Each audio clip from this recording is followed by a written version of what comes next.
अस्सलाम वालेकुम नाज़रीन, सियासत टीवी के कौमी खबरनामे में आपका खैर मकदम है। मैं मुजस्सिम निज़ामी। आइए सबसे पहले डालते हैं सुर्खियों पर एक नज़र। चीफ इलेक्शन कमिश्नर की हैसियत से ज्ञानेश्वर कुमार ने ओहदा संभाल लिया, अपोजिशन की सख्त तशवीश। हिंदुस्तान में इंतखाबी फंडिंग रुकने का ट्रंप ने किया दिफा, कहा हम उन्हें पैसे क्यों दें, टैरिफ में इजाफे का भी किया पुरजोर दिफा। ट्रंप के बयान पर माहिरीन की तशवीश, कहा अमरीकी फंडिंग इंतखाबी अमल में बैरूनी मुदाखलत का सबूत थी। तारिकीन वतन को वापस लाने के तरीक़ेकार पर भी किया एहतजाज।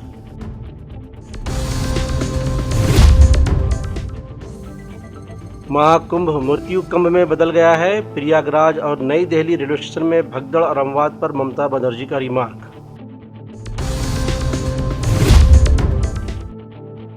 और चैंपियंस ट्रॉफी का आज से धमाकेदार आगाज, हिंदुस्तान अपने सारे मैचेस दुबई में खेलेगा। तो ये थी सुर्खियां, खबरें तफसील से। नए chief election commissioner Gyanesh Kumar और election commissioner doctor Vivek Joshi ने चारशंबे के रोज़ यहां अपने ओहदे का चार्ज संभाल लिया। मिस्टर ज्ञानेश कुमार हिंदुस्तान के 26वें चीफ इलेक्शन कमिश्नर हैं। उन्होंने राजीव कुमार की जगह ली है। ज्ञानेश कुमार का इलेक्शन कमीशन हेडक्वार्टर में इलेक्शन कमिश्नरों डॉक्टर सुखबीर सिंह सिंधु और डॉक्टर विवेक जोशी ने खैर मकदम किया। Chief election commissioner mister Gyanesh Kumar ने अपनी नई जिम्मेदारी संभालने के बाद शहरियों बिलखुसूस नौजवान शहरियों के नाम मुख्तसर पैगाम में कहा कि वोट डालना मुल्क की खिदमत की तरफ पहला कदम है और इसलिए हिंदुस्तान के हर शहरी को जो 18 साल की उम्र को पहुंच चुका है उससे वोटर बनना चाहिए। उनका कहना था कि इलेक्शन कमीशन हिंदुस्तान की आइन, अवामी नुमाइंदगी एक्ट, क़वानीन और इनके तहत जारी करदा हिदायत के मुताबिक हमेशा वोटरों के साथ रहा है और रहेगा। दूसरी तरफ कांग्रेस रहनुमा मनोज तिवारी ने चीफ इलेक्शन कमिश्नर के तकर्रुर और जल्दबाजी में हलफ ले जाने पर सवाल उठाते हुए कहा कि ये जो कुछ भी हो रहा है उससे साफ पता चलता है कि दाल में कुछ काला है। ये मिस्ट्री समझ में नहीं आती। जिस कमेटी का कॉन्स्टिट्यूशन चैलेंज है सुप्रीम कोर्ट में और वो सुनवाई को तैयार है, उसी कमेटी ने सुनवाई की तारीख के 48 घंटे पहले बैठकर, मैं तो राहुल जी को बधाई दूंगा, वो सवाल तो उठाया उन्होंने, कर लिया सिलेक्शन। और जब आज सुनवाई होने वाली है तो सुनवाई की तारीख में 1-2 घंटे पहले जल्दी शपथ ग्रहण कर ली। अब बताइए, इनकी निष्पक्षता और सुप्रीम कोर्ट के प्रति सम्मान तो जग जाहिर हो गया।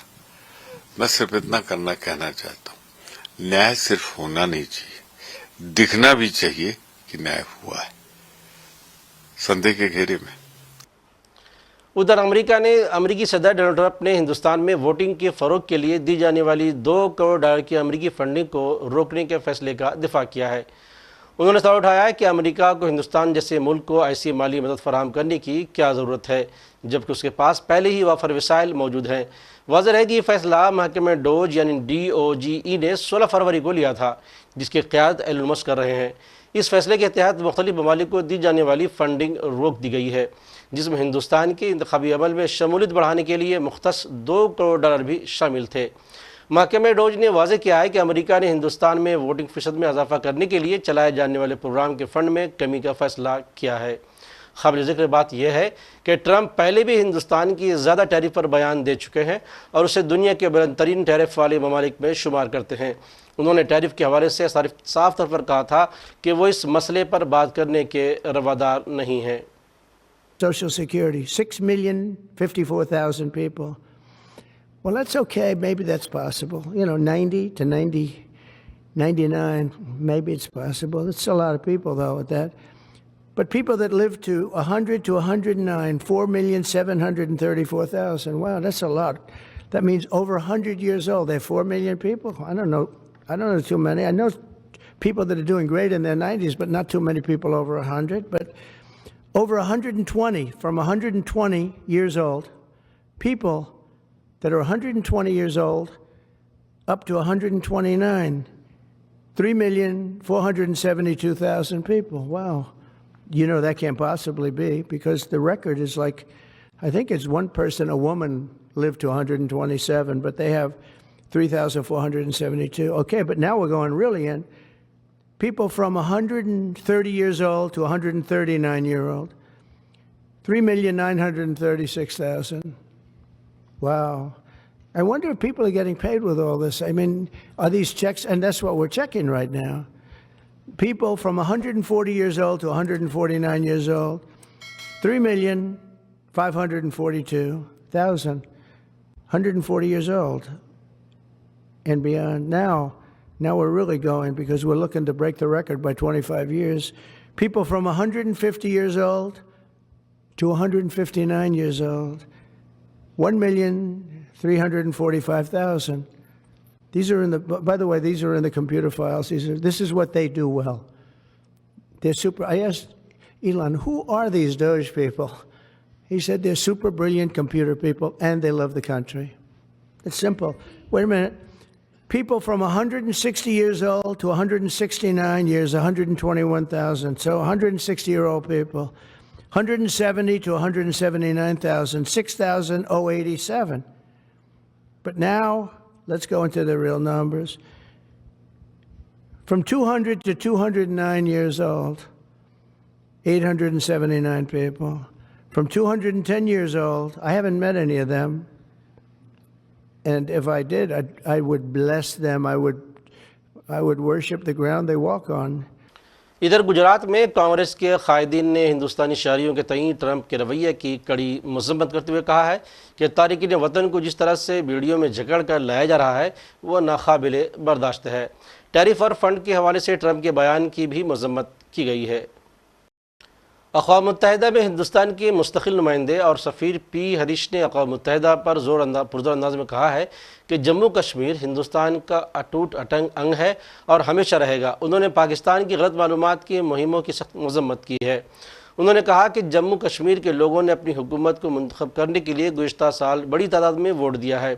पाकिस्तान दहशतगर्दी का आलमी मरकज़ है। इंतहाई सितम ज़रीफ़ी की बात है कि जब पाकिस्तान खुद को दहशतगर्दी में सबसे आगे करार देता है। उनका कहना था कि पाकिस्तान की तरफ से होने वाली दहशतगर्दी का शिकार रहा है। हिंदुस्तान दहशतगर्दी का कोई जवाज़ नहीं है, हो सकता है चाहे उसकी शक्ल और उसकी नौइयत और मकसद चाहे कुछ भी हो। The Union Territory of Jammu and Kashmir in his remarks. I would like to reaffirm that Jammu and Kashmir has been, is, and will always be an integral and inalienable part of India. In fact, it is Pakistan that is in illegal occupation of parts of Jammu and Kashmir. Pakistan's campaigns of misinformation and disinformation, of lies and falsehood do not change facts on the ground. The people of Jammu and Kashmir have only last year taken part in a successful election and have voted in large numbers to choose their government. The choice of the people of Jammu and Kashmir was loud and clear. Democracy in Jammu and Kashmir is vibrant and strong, unlike in Pakistan. Pakistan is a global epicenter of terrorism, harboring more than 20 UN-listed terrorist entities and providing state support to cross-border terrorism. Hence, it is a supreme irony when Pakistan pats itself on the back as being at the forefront of the fight against terrorism. India has been a victim of the acts of terror perpetrated by this country through terror groups such as Jaish-e-Mohammed and Harkatul Mujahideen, among dozens of others. Mr. President, there cannot be any justification for terrorism regardless of its form, type, and motive. No political grievance can justify terrorism perpetrated against innocent civilians. This august body can make no distinction between good and bad terrorists. And I request the Deputy Prime Minister and Foreign Minister of Pakistan to take note of it and not further waste the time of the Council in this regard. I thank you, Mr. President. Ram मंदिर तामीराती committee के chairman का कहना है कि अयोध्या में राम मंदिर की तामीर और तवसीह का काम मुकम्मल होने वाला है और अक़ीदतमंदों की सहूलत के लिए हर मुमकिन इक़दाम किए जा रहे हैं। उनका कहना था कि राम मंदिर में मूर्ति की तैयारी का काम भी मुकम्मल हो चुका है और राजस्थान में मुजस्समा साज इस मूर्ति को हतमी शक्ल देने में मसरूफ़ हैं। एक विषय आ गया, एक प्रकार से अप्रत्याशित था, वो श्रद्धालुओं की अपार संख्या जो भीड़ आई। तो इस कारण से जो व्यवस्था है, विशेष रूप से श्रद्धालुओं को आने का, वहाँ पर सामान जमा करने का,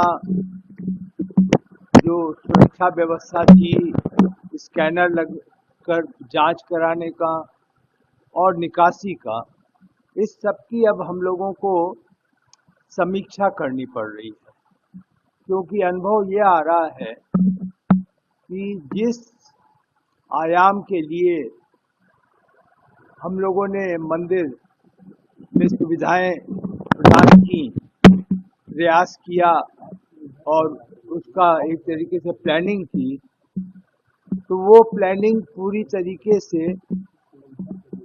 यह नहीं कहा जा सकता कि पर्याप्त है।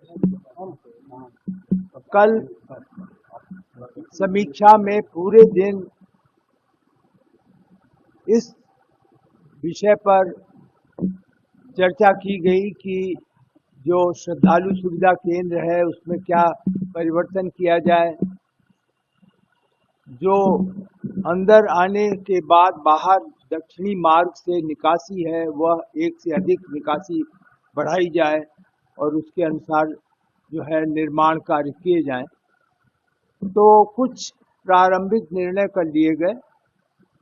आज हम लोग मौके पर पुनः देखने जा रहे हैं कि उन निर्णयों को अगर कार्यान्वित करना है तो जो समय सारणी है निर्माण की, जो पहले बनाई गई थी, उसमें कितना अंतर आएगा। तो कुल मिलाकर के वर्तमान जो चुनौती हमारे सामने आई, ट्रस्ट के सामने आई, श्रद्धालुओं की सुविधा का जो विषय आया, और ख़ास तौर से अब चूँकि रामनवमी का जो त्यौहार है वो भी एक प्रमुख त्यौहार है अयोध्या में, तो उस दृष्टि से हम लोग अब समीक्षा कर रहे हैं और आवश्यकता पड़ेगी तो हम कैपेसिटी को जो कुल मिला करके हम लोगों ने निर्धारित की है उसे बढ़ाने का प्रयास करेंगे। और जो समर मंथ्स में महाकुंभ में पेश आ रहे हादसात और भगदड़ में हुई अमवात के ताल्लुक से ममता बनर्जी ने एक तल्ख तबसरा बंगाल असम्बली में किया है। उन्होंने मेले में बदइंतजामी का तस्करा करते हुए कहा कि महाकुंभ तो मृत्यु कुंभ में बदल गया है। उन्होंने कहा कि मैं महाकुंभ और गंगा का एहतराम करती हूं, लेकिन वहां जाने का कोई मंसूबा नहीं है। वो मज़ीद कहती हैं कि अमीरों और वीआईपी लोगों के लिए 1 लाख रुपये तक के कैंप दस्तयाब हैं, लेकिन गरीबों के लिए कोई इंतज़ाम नहीं है। मेले में भगदड़ की हालत आम है, लेकिन मुनासिब मैनेजमेंट ज़रूरी है। उन्होंने बीजेपी हुकूमत से ये सवाल भी किया कि क्या आपने कोई मंसूबा भी बनाया था या नहीं। उधर आंध्र प्रदेश के सियासतदान पवन कल्याण ने ममता बनर्जी के रिमार्क की कड़ी तनकीद करते हुए कहा है कि ममता बनर्जी का कुंभ मेले के हवाले से रिमार्क बहुत अफसोसनाक है। This kind of huge gathering, that too religious gathering.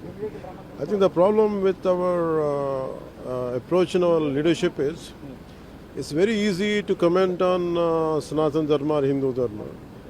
They don't do the same level of this kind of criticism for any other religion. And this kind of approach always we have an issue. And they don't realize that they're hurting the sentiments of crores of people.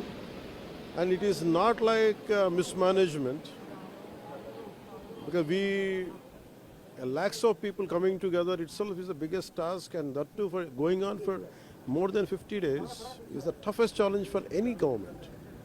And even if it happens in West Bengal, if it happens in any other state, it is going to be a tough job.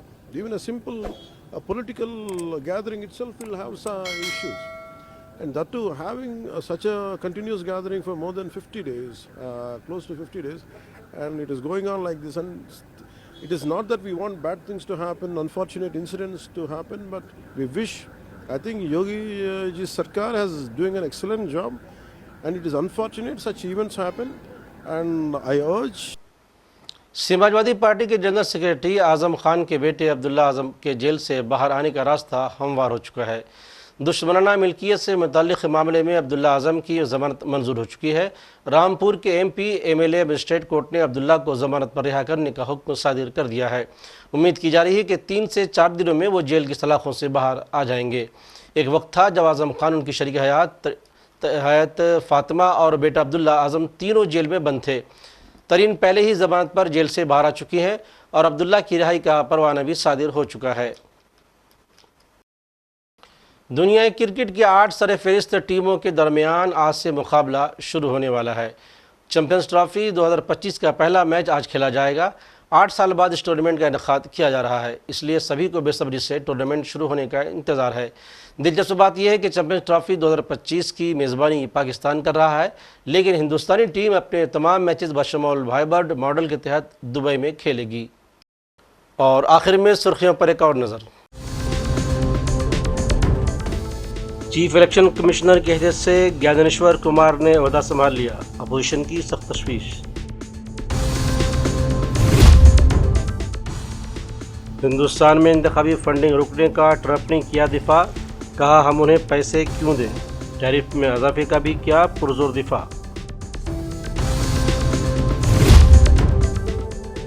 Trump के बयान पर माहिरीन की तशवीश, कहा अमेरिकी funding इंतखाबी अमल में बैरूनी मुदाखलत का सबूत थी। तारिकीन वतन को वापस लाने के तरीक़ेकार पर भी किया एहतजाज।